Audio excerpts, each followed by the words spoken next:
Hi guys! Tara, samahan niyo ako na puntahan ng aking paboritong beach dahil ako ay may vacation leave na naman at ito ay aking gagawin for a short period of time at ito nga, nandito na kami sa Roro. Ako ay natutuwa dahil nakasakay na naman ako for the second time around.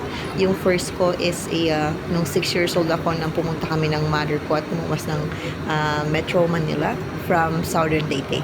At ito nga, at nagbi-video ako dahil ito ang first time kong nasaksihan kung ano talagang itsura ng Roro. At nasa economy lang kami at of course dun tayo sa mura, 500 pesos each ang Roro na to at pamasahe papuntang Puerto Galera. At ayun, sana maging okay ang vacation na to. Ayan, kami ay naglalayag na at papunta na lang Puerto Galera. Natutuwa ako kasi ang ganda nung panahon, yung sky is bluer than blue, charis. Pati yung alon, medyo maalon nung papunta kami sa Puerto Galera. At nga, malapit na kami sa Daungan at ninanamnam ko lang ang magandang tanawin ng beach kasama ng kabundukan. Dahil na-realize ko na magandang magbakasyon from every now and then para rin sa health mo since ako ay nagkaroon ng health issue almost 6 months. So, share ko lang ng konti. At natutuwa ako dahil may BL na ako.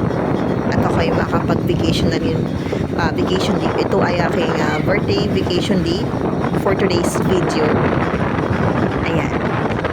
Medyo malakas ng hangin dyan. At gusto ko talaga yung isa na beach na puntahan. Ewan ko ba, parang nakaka-relax na pumunta ng beach. Ako lang ba? Or kapag sobrang stress mo na at marami ka nang iniisip, so pumunta lang tayo ng beach at mag-relax ng kahit papaano para naman nagkakaroon tayo ng energy vibe at nawawala yung ating stress. At ito po, padaong na kami niyan sa Puerto Galera.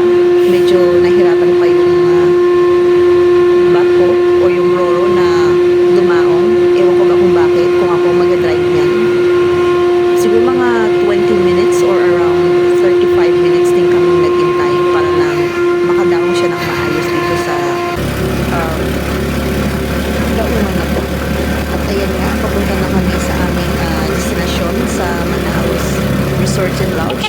Third time na namin nag-stay doon kasi nakatandaan ko kailan nung unang pumunta kami doon, pero ano rin yun, birthday ko rin yun, and yung second time around is birthday ng boyfriend ko.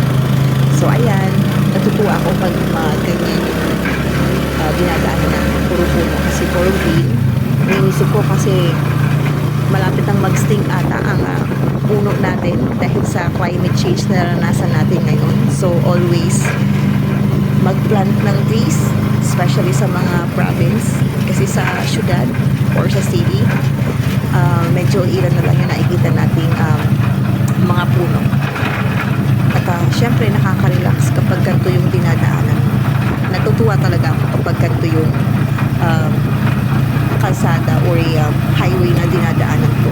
Naaaliw ako. Tapos konting muni-muni, ayan, ganda ng araw, sky, diba? At thank God at umayo ng panahon sa aming getaway vacation na to. Ang tricycle dito is from Daungan ng Puerto Galera to Manolos Resort is 180 for 2 packs na yun or for 2 person na yun. Ayan, at ito na nga, papunta na kami ng beach. Ayan, kami ay nagstay after namin kumain sa isang resto dyan. Pangarap ko yan, yung umupo sa beach, magmuni-muni, mag-relax lang ba? Inhale, exhale, yan.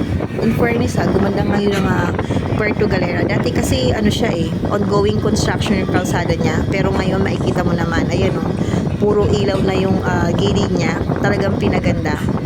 Ewan ko ba, ba't natutuwa ako sa Puerto Galera? Kasi parang ano siya, stress reliever ko, especially malapit sa beach. Pero next time sana makapunta kami ng Boracay. Pero nakapunta na naman ako kasama ng mga friends ko dati sa PLDT.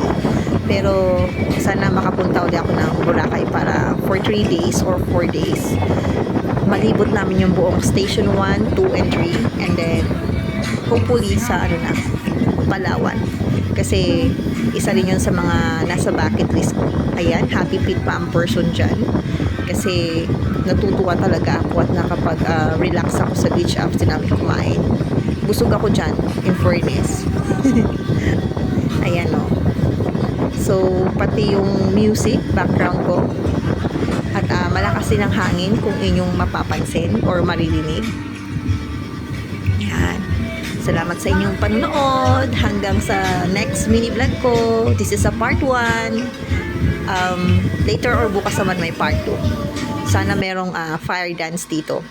Thank you ulit. Goodbye.